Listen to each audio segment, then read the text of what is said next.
Welcome to everyday cooking. இன்னைக்கு நம்ம செய்ய போகிறோம் டொமேட்டோ சாஸ். அண்ட் இந்த டொமேட்டோ சாஸ் நீங்கள் ஸ்நாக்ஸ்க்கும் தொட்டுக்கலாம். அண்ட் டொமேட்டோ சாஸ் வச்சு செய்கிற எந்த ஒரு டிஷ்க்குனாலும் இதை யூஸ் பண்ணலாம்.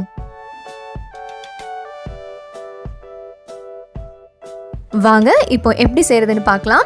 1.5 கிலோ அளவுக்கு தக்காளி எடுத்துக்கோங்க. இதை சின்ன சின்ன துண்டுகளாக்குங்க.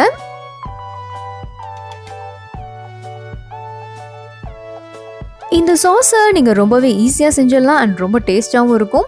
ஸோ தக்காளி விலை கம்மியாக இருக்கும் போதே இந்த மாதிரி சாஸ் பண்ணி யூட்டிலைஸ் பண்ணிக்கோங்க. அண்ட் இதை 1 மாதம் வரைக்கும் கூட நீங்கள் ஸ்டோர் பண்ணலாம். வினிகர் ஆட் பண்ணுறதா இருந்தால் இதை 1 மாதம் வரைக்கும் ஸ்டோர் பண்ணலாம். இல்லையா நீங்கள் லெமன் ஜூஸ் கூட இதுக்கு ஆட் பண்ணிக்கலாம்.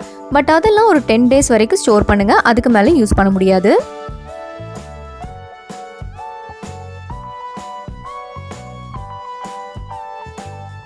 இதோ தக்காளி எல்லாம் கட் பண்ணியாச்சு. இப்போ நம்ம இதை ப்ரெஷர் குக் பண்ண போகிறோம்.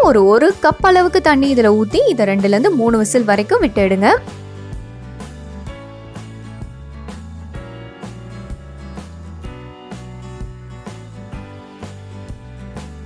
சூப்பர், தக்காளி இங்கே பர்ஃபெக்டாக குக் ஆயிருக்கு. அடுத்ததாக இது ஆறுனதும் மிக்சியில் போட்டு மைய அரைச்சி எடுத்துருங்க.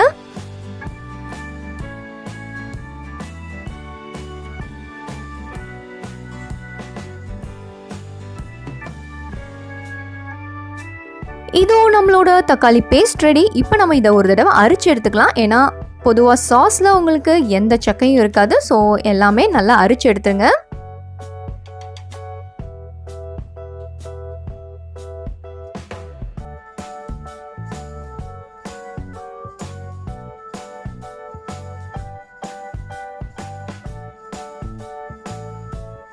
இதை நல்லா அரைச்சி எடுத்தீங்கன்னா ஒரு 3லேருந்து 4 கப் அளவுக்கு உங்களுக்கு தக்காளி பேஸ்ட் கிடைக்கும்.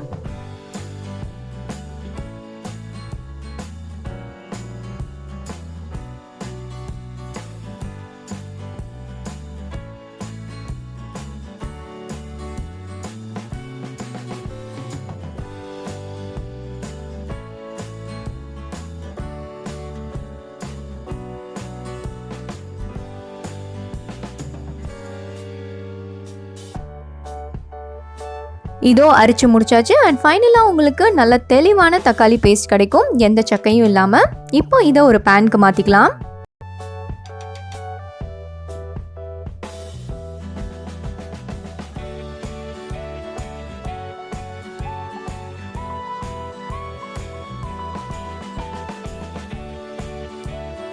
இதோட ஒரு 1/2 டீஸ்பூன் அளவுக்கு உப்பு சேர்த்துக்கோங்க. அண்ட் 1/2 டீஸ்பூன் அளவுக்கு மிளகாத்தூளும் சேர்த்துக்கோங்க. உங்களுக்கு காரம் ஜாஸ்தி வேணும்னா 1 டீஸ்பூன் அளவுக்கு கூட மிளகாத்தூள் சேர்க்கலாம்.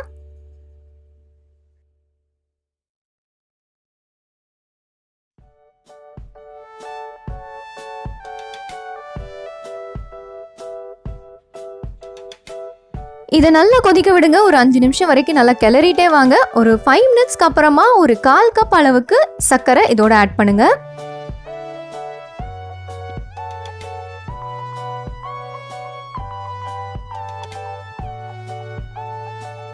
ஃபர்ஸ்ட் 5 மினிட்ஸில் ஓரளவுக்கு தான் தண்ணி வற்றி இருக்கும். அந்த ஸ்டேஜ்லேயே நீங்கள் சுகர் ஆட் பண்ணிக்கணும். அதுக்கப்புறமா கிளறிட்டே வாங்க. நல்லா தண்ணி வற்றணும். நீங்கள் ஊற்றின தண்ணி அண்ட் டொமேட்டோவில் இருக்கிற தண்ணி எல்லாமே நல்லா வற்றி சாஸ் பதத்துக்கு வரணும். இப்போ பாருங்க, நல்ல டிஃப்ரென்ஸ் தெரியும். நல்லா வத்திருச்சு. இந்த ஸ்டேஜில் ஒரு 2லேருந்து 3 டேபிள் ஸ்பூன் வினிகர் ஆட் பண்ணுங்க.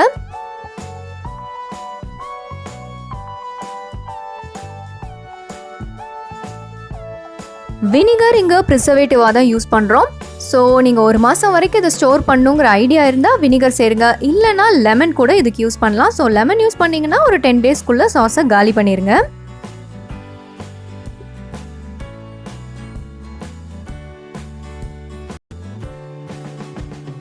இதோ இது பர்ஃபெக்டாக ரெடி ஆயிடுச்சு. அண்ட் ஸ்டோரில் கிடைக்கிற சாஸ் மாதிரியே இது செம்மையாக இருக்கும். அண்ட் இந்த சாஸ் வச்சே நீங்கள் pizza sauce and American chops இந்த மாதிரி எது வேணாலும் செஞ்சிடலாம். வேறொரு இன்ட்ரெஸ்டிங்கான ரெசிபியோட உங்களை சந்திக்கிறோம். அண்ட் மறக்காமல் எங்கள் சேனலுக்கு சப்ஸ்கிரைப் பண்ணுங்கள்.